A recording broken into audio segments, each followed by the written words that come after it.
Hey guys, and welcome back to this channel. In this video I'll be showing you guys how you can create this really cool outline 3D text effect on CapCut PC.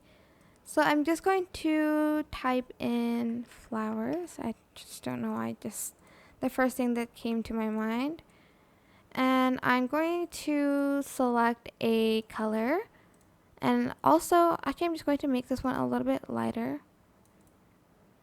Then I'm going to add in like a stroke here. And I'm also going to change the color to this pink one. Then I'm going to copy and paste it, and I'm just going to make the one on the bottom the same color as the outline. And then I'm going to move it simply to the right, like so. Or you can move it a little bit down like this. It's totally up to you, like where you want to move it.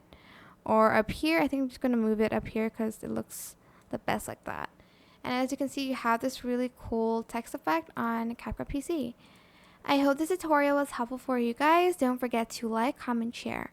Also subscribe to this channel if you haven't done that already. If you have any more questions, just leave it in the comment section down below. I will try my best to answer them all for you guys. And if you found this video helpful, please click the thanks button above the description box down below. Thank you so much for watching. Bye!